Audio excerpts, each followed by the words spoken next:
So thank you for coming today. The talk is about from livable to thrivable. We keep winning the most livable city of the world in Melbourne, yet I'm not sure if everyone is thriving, and I'm not sure if nature is thriving. And so this presentation is a little bit around the questioning of that. The purpose is to talk about how livability can create thriving for all. And if it isn't, then why and what can we do about it?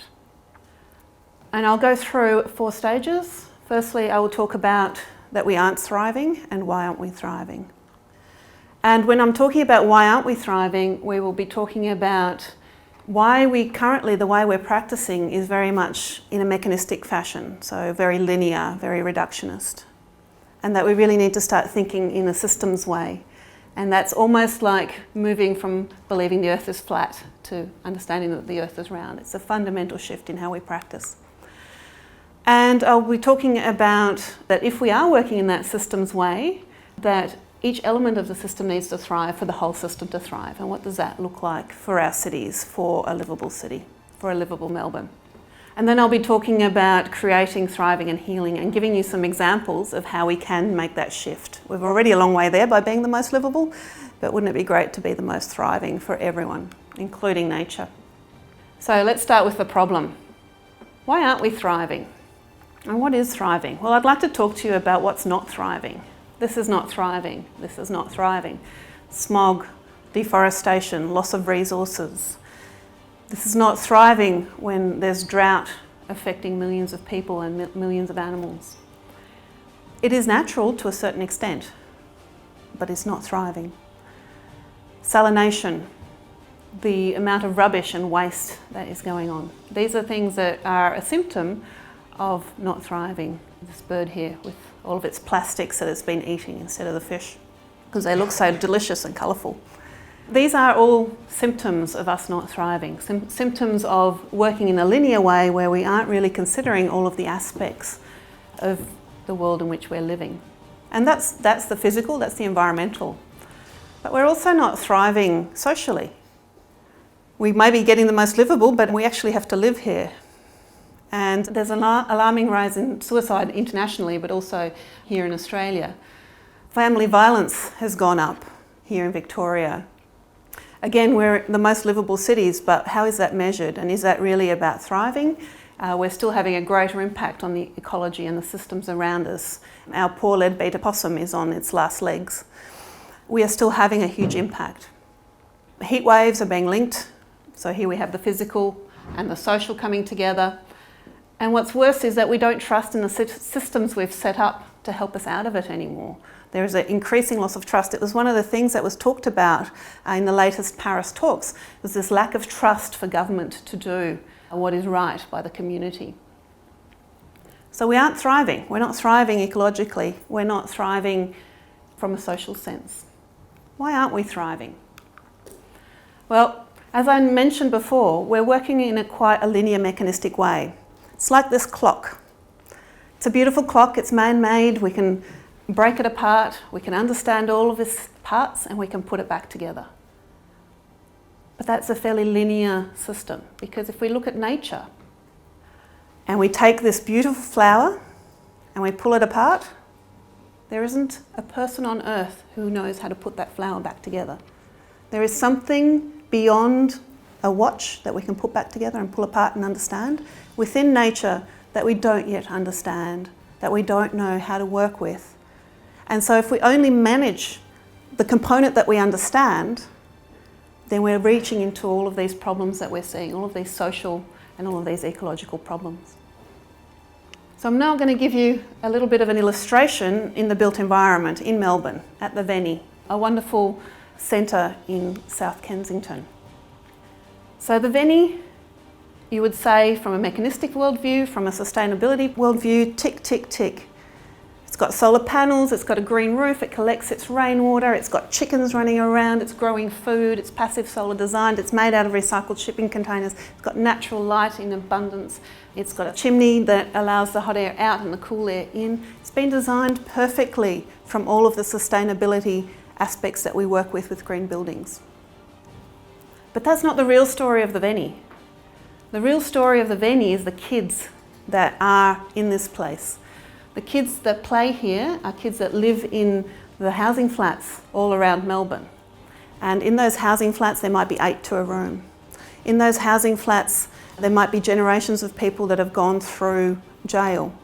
In those housing flats, there are issues of domestic violence. There are issues of unhappiness. And these kids come here, and from the 35 years that it's run, not a single child has offended that have gone through this place. They're at our most risk children, and they're going through and being supported by the Veni and coming out thriving. And so here is a little bit of them thriving.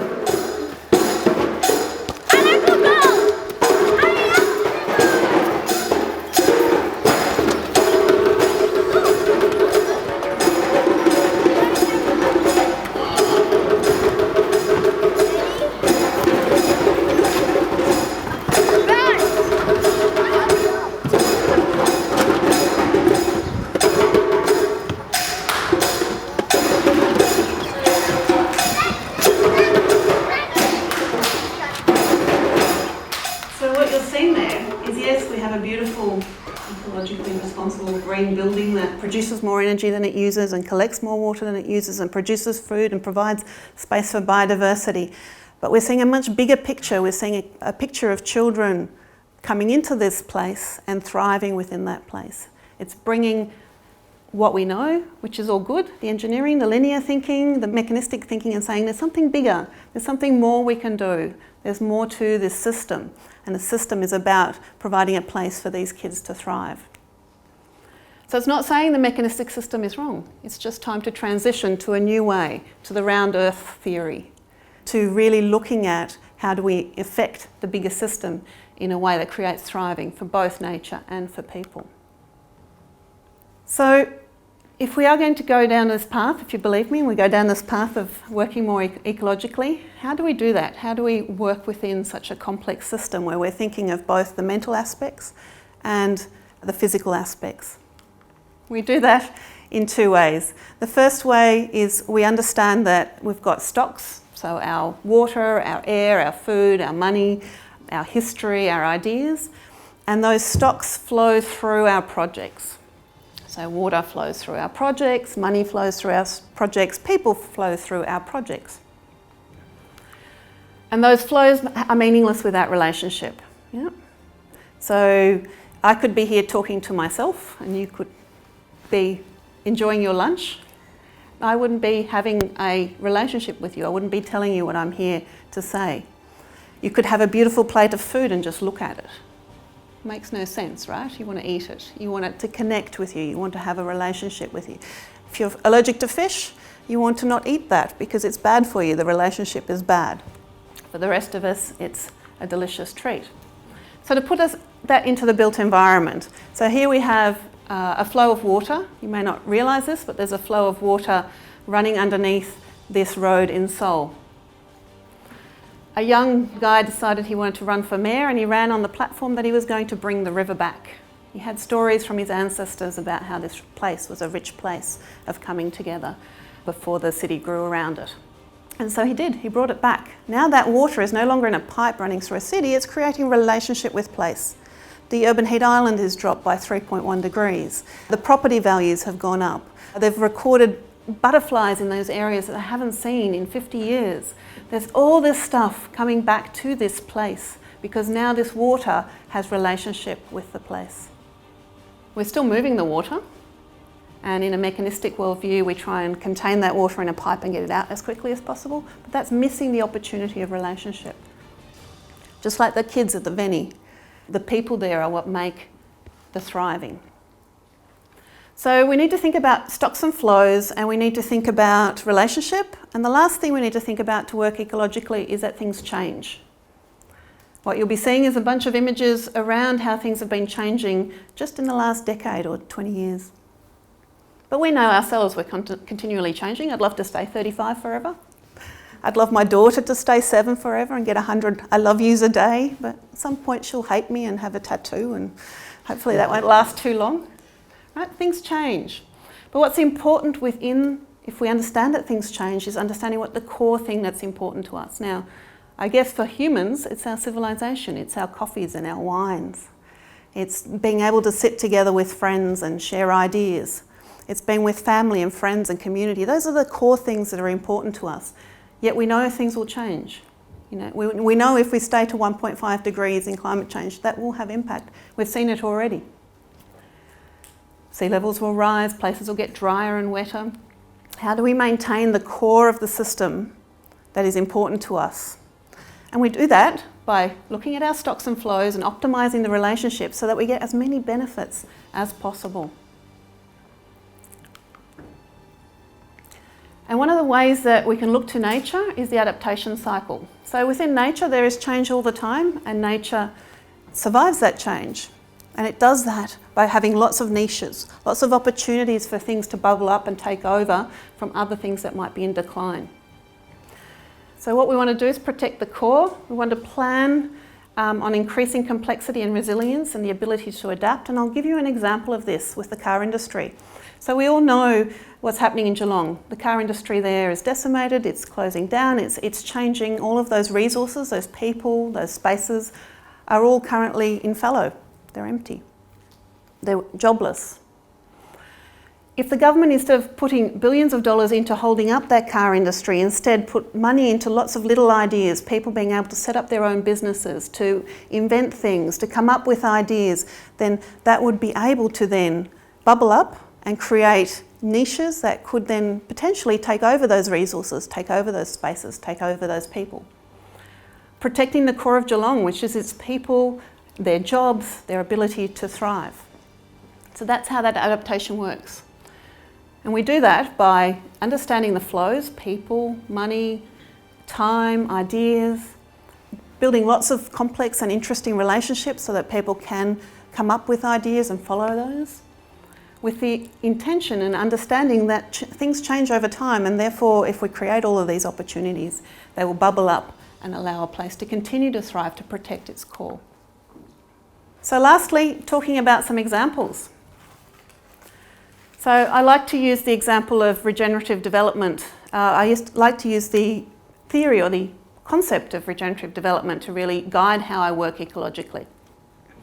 And the best way that I can explain it is, you know the saying, give a man a fish and he'll eat for a day, teach him to fish and he'll eat for a lifetime. That's a very mechanistic way of thinking, right? Let's take the fish out of the ocean for our own benefit. Let's add to that, teach a man to love the ocean and they'll both thrive. And that's the bit of regenerative development, that teach the person to love their environment, teach that person to love their place, teach that person to love, and they will both thrive, because then you have a care, a responsibility, an ownership, a connection, a relationship that allows you to work with that system to both thrive. So within this regenerative development framework, there are two projects I'd like to talk about. The first one's the Brattleboro Food Co-op. This comes out of the US. The Brattleboro Food Co-op came to Regenesis and said, we would like you to design us a supermarket, a platinum LEED supermarket. Regenesis said, so what is important? What would make a supermarket not be sustainable? And they said, if there's a trucker strike, our shelves would be empty within 3 days. They said, well, that's not very sustainable. That's not sustainable from a business perspective. It's not sustainable for the community. It's not sustainable for this co-op. So they started looking at the Brattleboro. Most of the farms had gone broke because the soil had been degraded. All of the food was being imported. The farmers that were there were struggling because of the poor soil quality. And so they came up with a plan for the Brattleboro Co-op and presented it to the board and said, here is your plan. Let's start a credit union so that the farmers that are there can get the money to make their farms thrive and to buy farms. Let's start a biodynamic growing community so that we understand how to work better with the land. Let's provide a creche so that people can have somewhere for their kids to look after while they do all of this training. Let's put a cannery in, let's put an abattoir in. Oh, and by the way, here's your design for your supermarket. So the way into the system was they wanted a supermarket, but when you look at the system and think about the community and how do we create thriving, all of these opportunities were lots of little things, not one big solution, lots of little things to support the community Now 10 years later, this place has created healing and thriving. One with a more ecological example is Playa Viva. This isn't Playa Viva. I couldn't find a before image, but this gives you an idea of the difference between what Playa Viva was and what it is now. So Playa Viva is a little town which has an eco-resort in it. And that eco-resort looked at the town. It was dying. All the young people were moving away. All the turtles were being poached. There were no fish anymore because of the farming practices. The 1920s investment in palm plantations had gone dry. The farming practices had killed the area, the estuaries and so forth. So what they did is they started working with the community. They trained the community to grow food biodynamically. They trained the community to love their turtles, and they turned the poachers into very officially named restorers of the turtles. They worked with the community to plant all the species to put back into the wetlands. They had huge efforts to pull out all of the invasive species. They brought back the estuaries. The fish population's gone up, the turtles have come back. But what's really interesting about this place is that when people come here, so this place is a place of nurture, right? Its story is it nurtures baby turtles, it nurtures baby fish. When people come here, they feel nurtured to contribute. So they come up with new ideas. They actually feed into the village, which has helped. And in the choosing of where the resort is, they chose to go through the village. And so now the village is all coming up with new shops, they're painting their facades, they're setting up little businesses, and the young people are staying. So it's a place of healing, both ecologically and socially. So very quickly and very briefly, I've taken you through the story of we're not thriving. We're not thriving because we're trying to work within a natural system in a very mechanistic way. How do we broaden our view? We do that by looking at flows, we look at optimising relationships, and we understand that things change and aren't afraid of change, but work with change to allow lots of things to bubble up and to keep our core there. Our core, which is our society, our people, our wine, our food, our ability to connect and grow. So the choice is yours. And it brings me to my last little story, which is, it's not about changing the world. Working ecologically doesn't happen a whole world at a time. It happens within the sphere of your own influence. It happens where you're at with what you're doing. So the story I'd like to talk to you about is the twirly. So the twirly, I was walking around when I was researching for the book that was the basis of this talk. I was walking around Fort Collins and I saw this road fixer had fixed this crack and just had a bit of bitumen left over and just done this bit of art. It made me smile. I thought, that's really cool. It made me look around and appreciate where I was. And just for the fun of it, because it was early in the morning and nobody else was awake, I sat by that road on a bench and just watched everyone else walk past through this park on the way to work. And it must have just been new, because everybody went, oh, that's cool, and kind of looked around and smiled at me and walked on. This is a road fixer who just did within the sphere of his influence what he could to contribute. And when I was back at Fort Collins 2 years later presenting the book, he was there. And I gave him a book and I signed it. And I said, thank you so much for being an inspiration for so many people. I think he was a bit nervous to meet me. He was a bit nervous. And he said, you know why I did it? He said, I make roads. Wherever I put a road, no flowers will grow. And this is the way that I can, in my little way, contribute to say, I'm sorry, but I'm doing what I can. And so as we go to the last little bit of the Veni, which is a song written by one of the girls at the Veni, I'd just like you to think about what you can do. Want you to love me before you leave, and let me hold you before you go. Just remember the times we shared, and remember you touched my soul. We don't know where life will take us. Hold my breath and be patient. Want you to love me before you leave. Every moment with you been perfect with me.